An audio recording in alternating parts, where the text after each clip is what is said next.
Understanding Lambda expressions in Kotlin.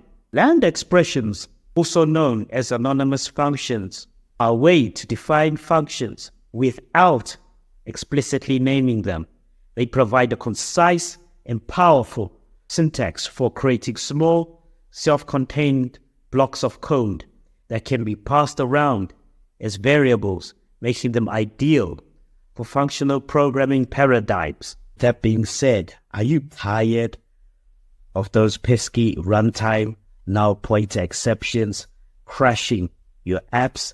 Let us now take a look at another feature of Kotlin, null safety.